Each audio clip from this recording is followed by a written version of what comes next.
Calgary. So, I cared about this so much, I wrote down notes.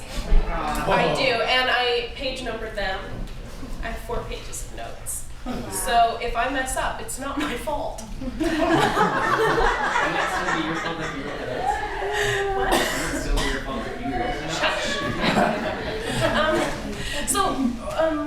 First of all, I guess what I'm just going to be talking about is mostly what I plan on doing after I graduate this year, because during the summer, my plan changed really dramatically. Heading into Europe, I really planned on graduating and then either like the next fall or like within a year moving to Calgary and getting a master's degree in social work and working with immigration, either with the government or with like different municipal sectors. And so that was the plan, and that was my idea of maybe how I could come back and live in New Brunswick, but also be involved with kind of like an international edge, like working with cultures. If we want to go even further back, when I first came to SSU, my plan was to get stay here for only 2 years, then go to St. Thomas and get a bachelor's degree in social work. And my plan was to work with foreign adoptions. And I'd only been here for about a year. I did a huge presentation on foreign adoptions for Lois's class, and it made me realize that I had a lot of questions about that. And now I'm not even really comfortable with the idea of foreign adoptions anymore, except in maybe like extreme circumstances. So I'm someone who needs to have a 5-year plan. Bethany will tell you that if I don't have a 5-year plan, I'm going to come cry on you. So I've just like seen this plan getting like tossed over and like dumped out every few months, which has sometimes been stressful. So who knows, maybe this won't work out. But so I'm just going to talk about how I came up with this passion for cheese making, despite the fact that I've never made cheese. Oh, the Calvary thing, that was the plan.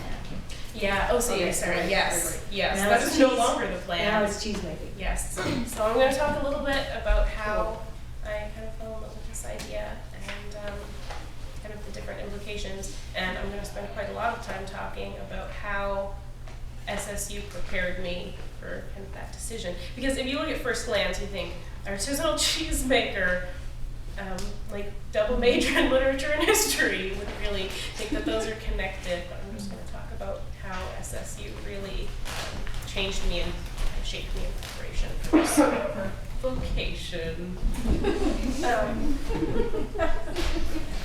Just talk about that a little bit. But I'm just going to say up front that this is about artisanal cheese making, and I will unpack that a lot in the future. But so that you don't just have to listen to me, I've been doing a lot of reading because I can't actually make cheese. I don't have access to milk. I don't have access to like a facility or a pasteurizer or anything.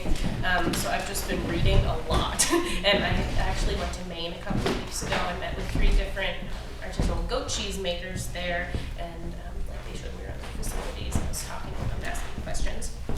But these are 2 of the books that I've started reading a little bit, a couple of others at home. I've been reading a lot of Michael Pollan. How do you pronounce his last name? Pollan? Pollan, like you said, Pollan. Yeah, like Pollan? I'll just tell you straight up that it's been like 2 weeks, I'm quite in love with Michael. So I put tabs just to mark some of the prettiest pictures of the prettiest cheeses, and cheeses that I might learn to make someday. I'll explain which cheeses I'm interested in, and you're going to have to listen.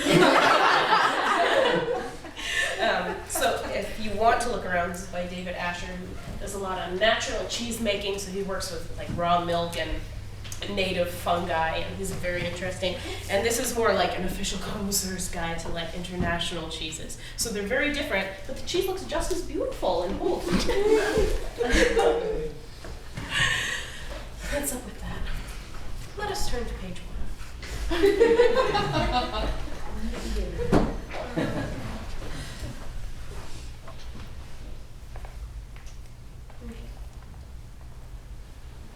We don't have the same book. Yeah, how's it going?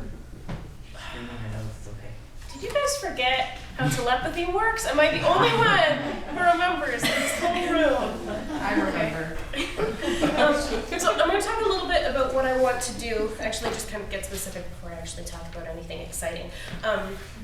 I don't just want to learn how to make cheese and like go off somewhere and make someone's cheese for them. What I want to do is I want to travel for like 3 or 4 years. Maybe that's the right amount of time. It will take a lot longer or less time.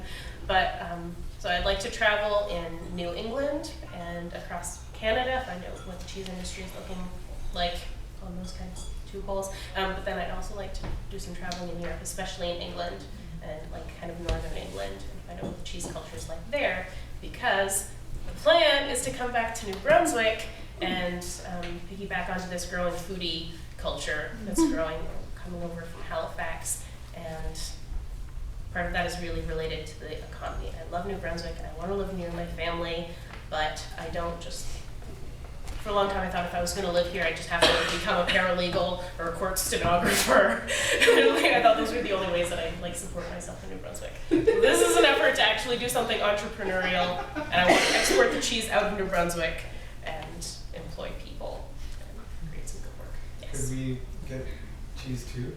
Yes. Or maybe not. Maybe I could just give some for Raymond because he played me beautiful music. I can play beautiful music. So that's the idea that I want to come back to New Brunswick. And so part of the idea of going to England and learning from northern England is just that the geography is very similar, and that's kind of like where my own people kind of come from. Like, that's why we have the county names that we do in New Brunswick, like Northumberland and Cumberland and York.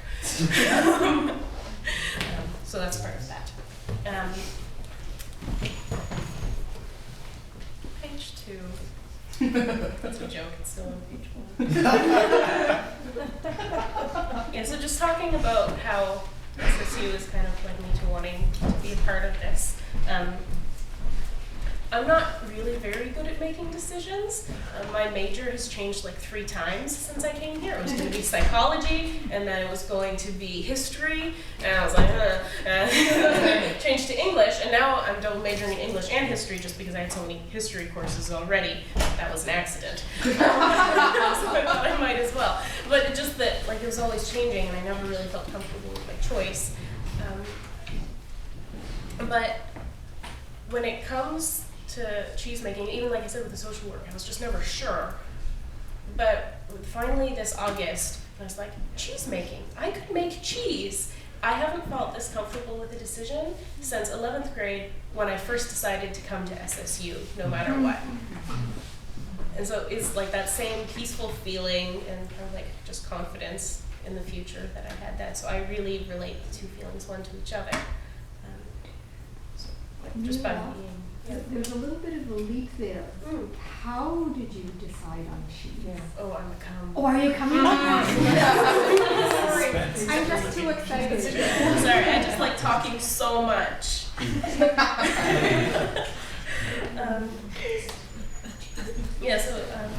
what that felt like.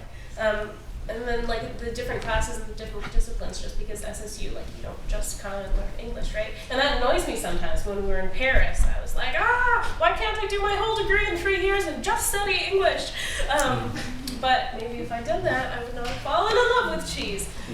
So like in my history classes, we have so many classes, and it's just on like local history. Like I've studied so much about Charlotte County. Also, sometimes frustrating, but at the same time, I think really kind of prepared me. Like I'm doing a big research paper for Rebecca right now on the history of the dairy industry in New Brunswick, and I've learned so much just doing that project, and just kind of like preparing me for anything that's coming up.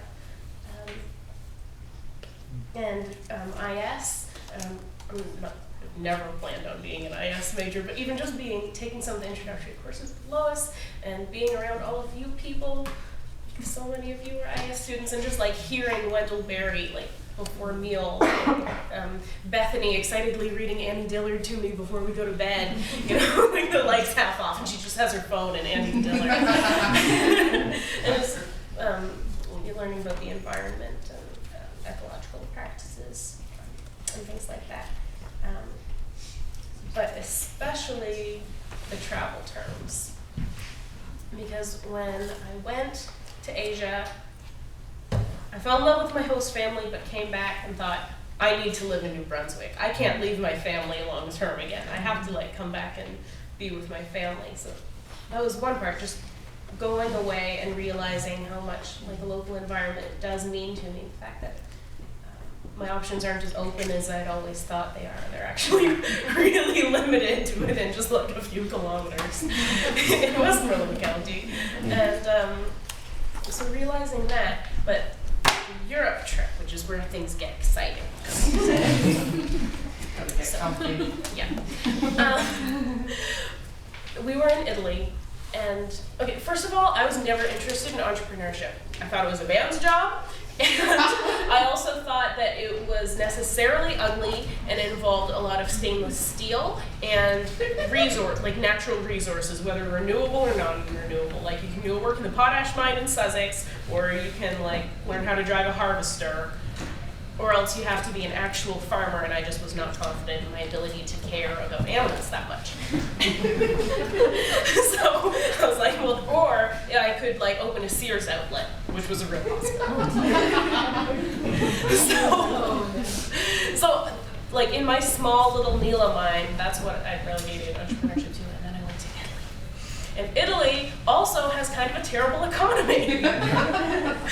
And yet, even despite people with these economic struggles, I saw them like making their own businesses and like doing well. We went to the Lombardy vineyard where they were in Perugia, you know, kind of like a have-not like province or like region in Italy, and yet so there's like very professional people doing their work and doing it well and being passionate about what they were doing, and they had a really beautiful facility with a lot of concrete and stainless steel, which I always thought was ugly until I saw this, and I saw like people being employed, people having jobs, and people really like taking care of what they were doing. And I said, oh, that is why my dad loves rebar so much. It's all coming together. And so I saw that and was really impressed. But then we also visited this woman named Marta in Perugia who runs like a heritage loom. And she operates this amazing weaving company, which is like ancient, like medieval weaving techniques. She's the only person in the world who still does this, like in this way. And the whole like museum and actual looms, they're operated in this beautiful old like Romanesque like cathedral church. And it was so beautiful. And oh, also both of these companies were mostly directed by women as well. And the last couple of summers I've been working for these really amazing women entrepreneurs, mostly restaurant owners. And so all of this has just kind of been building my confidence a little bit. I wish I hadn't had those ideas to begin with, that like I couldn't do business or something, but I did. I was kind of a mind block. Not something I felt hurt by, but just something I felt limited by. Anyway, so Marta, and her business was beautiful. There were plants, there were these vaulted ceilings, it was history, and she kept talking about like her family. Both companies talked about like their family in this process and this like heritage of business and how much they cared. And all of a sudden I was like, oh, business can be meaningful and productive. And so I was really intrigued by that. And I was visiting these places on pretty much like the worst week of my life for like different personal reasons. I was really depressed and like feeling terrible about the future and myself. And yet I just, on those days when I felt like I really needed comfort, those were the days when this like these new opportunities were like originating and blossoming. And so I thought that was a real blessing for me, kind of aside from the point, but important to the story. And I just remember pulling Mercy aside and saying, Mercy, I could start a craft business. I was like, I don't just want to be like knitting or like crocheting tops to hand towels, but like craft, like it can be more of an industrial thing than just like going to the library sale once a week in Petitcodiac, you know, like I always thought it had to be on a small scale or else a huge scale. And so finding this happy medium, and she was like, I know, it's so exciting. And I was like, well, I don't know what I could make. I don't know what I could do. I don't have any centered interests. I just like working with people. She's like, I don't know either, but I'd love to do something. I was like, well, if you think of something, let me know. We were whispering because Walter was talking.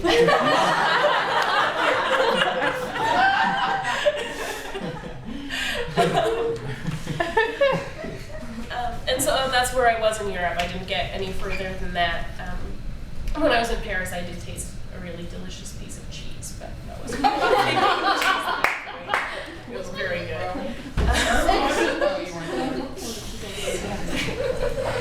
But I got back from Europe, and I was impressed even more strongly than I had been after Asia that I needed to go home and like be around my sisters and my parents. Like I missed my dad more over the Europe trip than I'd ever missed anyone in my whole life, and which is just like interesting if you know anything about the relationship I've had with my dad. And so I just wanted to come home, but didn't know what to do. And within like a week of coming home, I was just over at my brother's, and we were, I don't know, like chilling, just on the couch watching TV, and he was telling me about his plans. My dad is a beekeeper. That's something to notice, but he sells all of his honey wholesale, and like ships it to Levante or something. Like we don't pasteurize it, we don't do anything with it. And my brother is working with him, but my brother recently bought this farmland in his house and is starting a family, and Calvin isn't really satisfied to just be doing this honey thing. He was looking for another challenge. And now that Dad is a bit older, he doesn't just want to settle for bees, which he kind of settled into as a last resort in his career. Like, my dad just wants animals so much. And so they've been talking, and they'd really like to start kind of a new agricultural venture. So they've tossed around different ideas. They thought, well, like a cow dairy, but that's really expensive if you want to get quota. There's a lot of competition.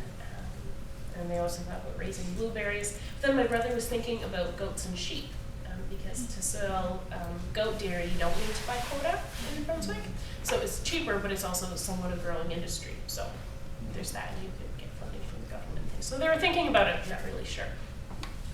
And so he was just telling me this, like, no certainties. And I was like, oh, that would be so nice. I said, Calvin, because like I don't really want to join you like on the farm, because then I'd just be like your little sister and you'd be like telling me what to do, not interested. It's like, but if you raise goats, because I know Dad hates processing. Like if Dad had to put a label on a package, then like you might as well just like take them out behind the barn. My dad would not want to live. But I said, if you guys made the milk, I was like, I can make cheese. Like, I know I could do that much. And I just said that kind of casually, offhanded, as though, wouldn't that be a nice little family business? Because we're always talking about how we want to be a commune and just, like, live on the same acre all together. So I said that jokingly, and I was like, wait, I could make cheese. There's no reason why I couldn't. And that night, I started looking up, like, New Brunswick, like cheese making industry, and I found like, okay, these are the different people who make cheese in New Brunswick, and these are the ones in Nova Scotia. And I was looking at all of their websites and started to get really excited about it. And that excitement just kept growing. And so it started as this idea of a way to go home and a way to contribute to New Brunswick's economy. So I'm really passionate about New Brunswick and like all aspects of it. Just want it to do well. I love people so much, but I just see like people settling all the time or moving away or settling. I think that's the word for it. I'm a Hicks, and where my family comes from, I always introduce myself as being like near Moncton, near Petitcodiac, near Havelock. That's not true. We have our own road, and it is called Hicks Settlement. So even we settled. My family's been settling for generations.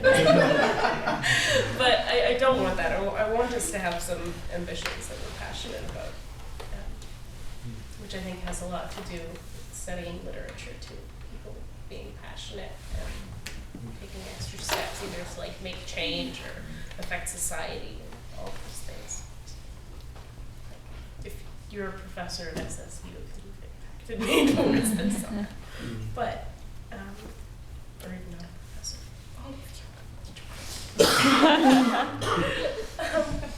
So it started as this kind of more like economical idea. And I started reading, and ideas that I'd always just kind of passed off as being like, oh, yeah, Nicole Leger would really love that.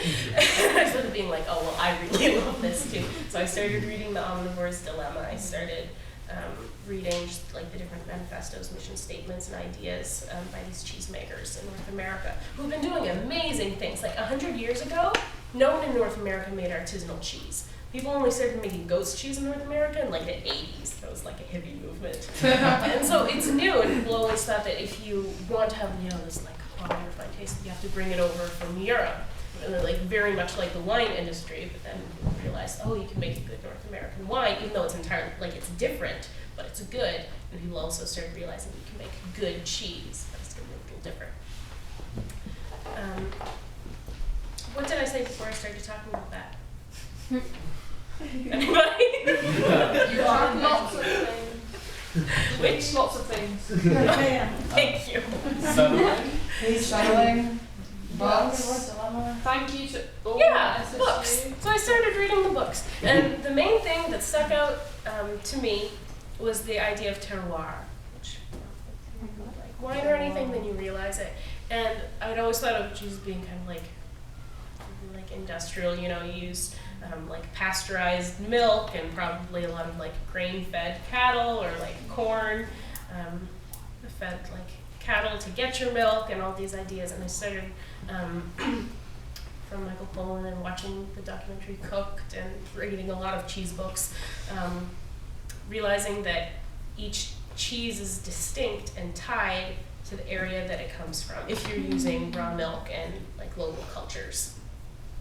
And that blew my mind. I mean, I was reading this over the space of several ideas. So the idea kind of grew. It sounds kind of like simple or a little obvious if you just like plunk it right in front of you. But I really saw this as something that could affect pretty large cultural change on the place where it's made. Because we do a lot of talking, especially in Como and everything, about like what makes culture, or is it language? And in New Brunswick, we're really divided, right? We have this like English language, and we have French, and we have immigrants coming in all the time, and or else we have like the townies, and we have the people who live in the country, and there are all these different divisions. Not that we necessarily fight all the time, but we just don't feel like we have much of a collective identity, and we always end up just falling back on like hockey and Tim Hortons. And I realized that cheese is rooted directly to the geography that it's come from. It's just like the microbes coming from the earth and coming from the air and coming from the water that you have. And an amazing cheesemaker could come from France, and they could be professional, and they could have been in their family for the last 50,000 years. But they could come to New Brunswick, and the cheese that they made in New Brunswick would be totally distinct from what happened there. It's going to be totally distinct from the cheeses that they're making in Maine. It's going to be distinct from the cheeses made in Nova Scotia. And so it doesn't matter who's making it. It's going to have its own distinct quality and be something that's just New Brunswick, and something that New Brunswickers could be proud of and look at, and they could like take the cheese. And I don't know how many people could get excited about cheese, but the more people are getting interested in food, and I think it's an avenue that might be a good way just to help encourage some sort of provincial identity. But more than that is that it's so inclusive, because if someone comes from France, they can make the cheese, and they can use their traditional methods that they learned from their grandmother. Or if someone's coming from India, that's great. Like, teach us how to make, is it paneer? You know, like, you can use any method or technique from anywhere in the world and come. It's going to be different from what you knew, but it's also going to be distinct from the people around you. So, oh, Rachel. Yeah. Rachel, you got me to read Jonathan Sacks and Charles Taylor, and you also got me to read Charles Taylor, I think. So it's the politics of recognition and the dignity of difference. And so both of those guys are my favorite things to read. So this idea that people can come and bring their whole heritage and previous identity, or cultural, or ethnic, or religious, or however they want to do it, and still make something totally unique and that's going to unite people. And that makes me so excited, because it also means that I'm not just going to be maybe kind of like the industries, like getting in my harvester and mowing down some trees. And not that I disrespect the lumber industry, because I'm from New Brunswick, so everything I have got paid for by lumber. But for me, that wasn't a very artistic expression, that wasn't very personal, it wasn't very important to me. But this way, if I get involved in cheese, I'm not just going to be spitting out vat after vat of like orange cheddar. You know, I might make orange cheddar, but it's always going to be this unique of this growing enterprise, and it's going to change. And if I can always learn new cheeses, or I can travel to different parts of the world and find out what they have to offer to cheese making, learning about microbes and cultures and tastes. Like there are a million different ways to do things. Even just like the rennet, you can make it from like the fourth stomach of like any of these like what's the word? What's ruminating, like, you know, if any animal that ruminates, you know, has this stomach, and I can use that to make the cheese. Or you can make vegetarians, if they're like very strict, then you can make it out of thistle, thistle rennet. Goat and sheep cheese is really good for people who have dairy sensitivities. They can't have lactose. Well, that's fine. You can have sheep cheese, and it probably won't affect you at all. And it's going to be healthy for lots of people. And so it just applies to so many people in a broad sense, and applies to me so much directly that I just get so excited about it. And I'm really looking forward even to these next few years of not being really close to my family, because I'm going to be learning so much, and I feel like I'll have something to bring back to them when I do. And my mom's been really supportive, especially. She'll call me up. Like, she texted me at like 6 o'clock in the morning before I went to the interviews in Maine last week, and she was like, Neila, like, I'm praying for you today. Let me know how it goes. And I got to call her the next morning and tell her. And yeah, so all of these things. And also, this maybe hasn't impacted me as much, but just like a side note, that's the bulk, really, of what's going on for me. But I've been looking forward to why I sometimes haven't wanted to focus on school assignments, because I just want to be applying for apprenticeships. And like even Rachel has helped me translate like resumes and cover letters so that I can apply to different cheesemakers in Quebec and in northern New Brunswick. And so getting my grammar all right so I can make a good impression and maybe get to learn from them. And another impact, I think I mentioned that I was a bit intimidated by just the ideas of like gender in business a little bit. And not that I felt like I wasn't allowed. Like, I know if I'd been younger and I was like, hey Dad, I want to go into business, he would have been like, fantastic. Like, go ahead. Like, my family wanted my sister Iris to go into business, but it was just something I couldn't see for myself. But then meeting these ladies in Maine, the goat cheese making industry, not necessarily cheese making in general. Once you get into cattle, like, there are far more men involved, but using with these like smaller animals, like goats and sheep, it's mostly women, at least in the like New England area. And so all three of the women that I went to visit, like they were all women, and they learned how to do this like alone, you know, like they like taught themselves. They've been doing this since the 80s, and they just started with a few ideas, and they've been learning, and now they're making really excellent like products, really excellent cheese. And so getting to go and talk with them, I think I definitely felt a confidence boost. I think there's room in cheese making for everyone, but I was just encouraged by that. I felt like I had some formative or something. I don't know if my brother actually wants to raise goats.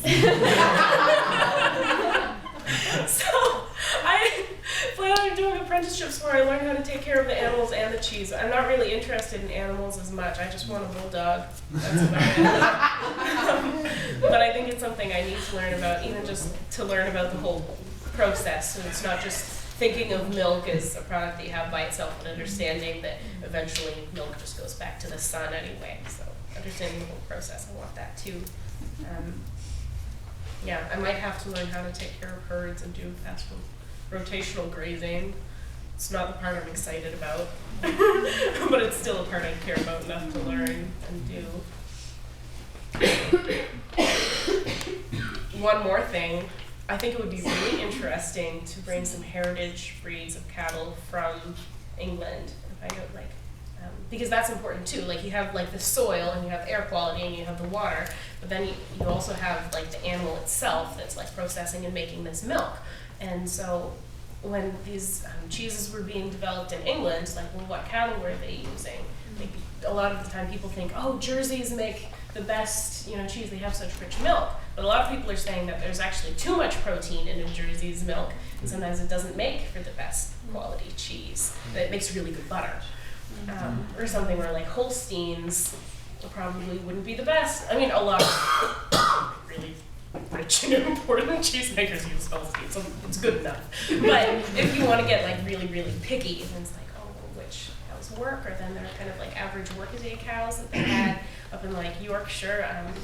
Especially the ones I really like are the Old English Longhorns, which I encourage all of you to Google because they're speckled and they have like brown and white speckles. They're like a cookies and cream cookie ice cream, and they have Jack, and they have longhorns. Sorry, that's one thing. Like their horns almost touch their noses. Is it literally referred to as Old English Longhorn? Or not necessarily. Maybe I add that because it's fun.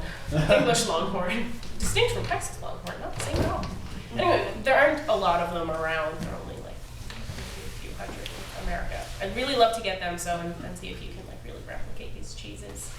Still adding new Brunswick flavor. I thought that would be exciting because that could make it more artsy for me, so I don't get bored of just like using these really like, popular cows that are everywhere. And I love all cows. Whoever's seen me see a cow, you know that. But it would be more exciting to make cheese. Maybe kind of an artsy cow. Artsy cow. Yeah.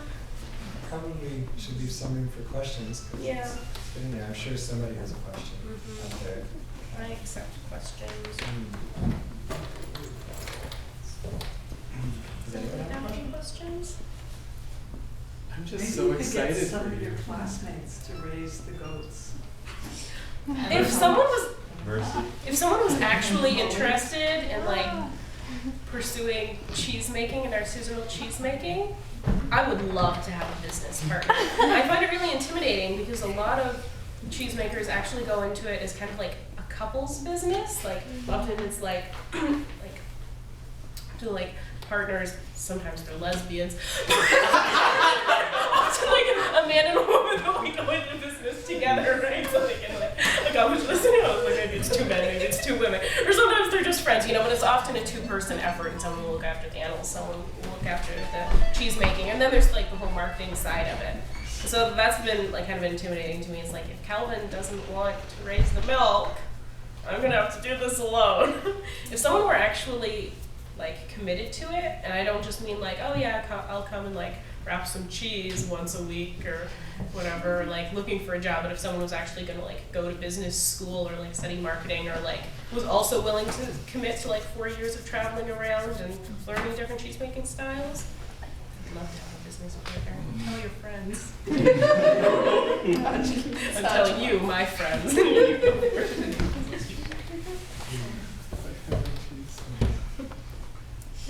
What's your favourite cheese? Want no secret? You don't like You don't like cheese? I like really bland cheeses. I do like goat cheese. I like Chev, but that isn't what I want to make. Because if you're selling fresh cheese, like anywhere in North America, you can't sell it unless it's been made from pasteurized milk, which goes against the entire idea of why I'm excited about cheese. It's taking all of the cultures out and replacing them with something you buy from like a chemistry plant somewhere, probably in Alberta. The whole point is to stop importing from Alberta. Bless them. So I'd like to work more in affinage and aged cheeses, because What then did you say? What do you want? affinage, it's like the art of like aging the cheeses. Like the cave and working with the molds. I'd like to work with that. So that would mean working with old ones. That would be harder cheeses, maybe some Goudas. Goudas, that okay. A Conti? Maybe a Conti. Maybe. All different kinds. I just like camembert. It's nice and soft, sweet on my tongue. And you can make it with like any combination of like goat, sheep, or cow, or you can combine them with each other. I like cheeses that have like a little bit of goat and a little bit of cow's milk in them, and it softens them. Kind of pulling these words. There's a lovely goat. I used to get goat mozzarella from Maine. It's lovely. Yeah, I love mozzarella. In Europe, I just sat around eating my little fresh mozzarella in a bag every day. It'd be better not to have to buy it in a bag. little mozzarella balls. Best thing, other cool thing about cheese. You can make it in any shape you want. You want string cheese that looks like yarn all around it? You can make that. You want little square cheeses that you can slice off? I can make that, or I will be able to. You can make them round, put them into any kind of mold, and then you mold them. cheese. Sometimes they sell little heart-formed cheeses. Neila, Yes, that's some Jack. kind of promotional activity. You could call it moldy cheese. Moldy.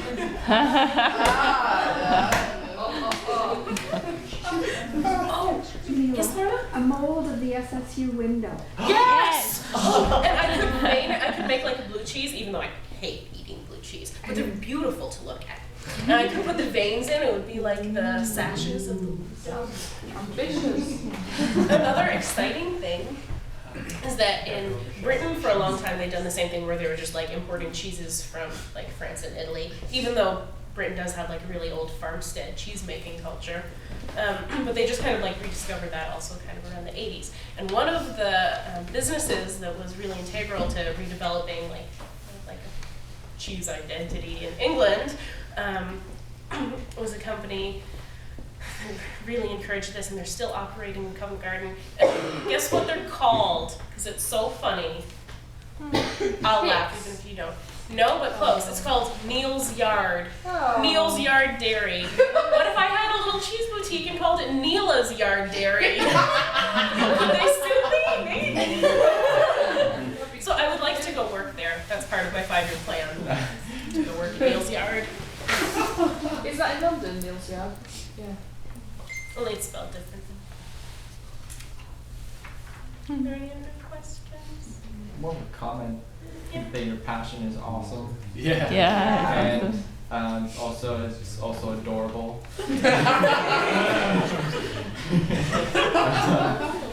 I think it's really cool.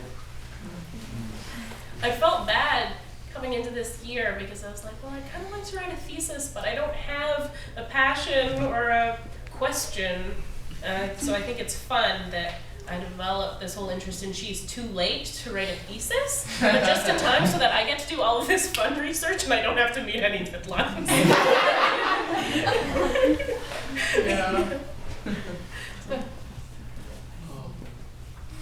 That's pretty much everything I have to say. Oh, the TPP deal is kind of disconcerting. I mean, we can be importing a lot of cheeses that companies CETA weren't allowed worse. to earlier.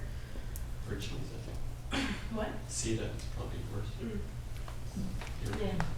All these different plants can be disconcerting, but still possible. It might just like encourage growth in the industry. Maybe we'll just get better cheese this way. What's more disconcerting is that Trump got elected. He might not let me move to America and apprentice in Vermont anymore. That's something to think about. We'll see. Anyway, I'll just go talk to him. Yeah. I am going to make America great again. Hugely. Hicks.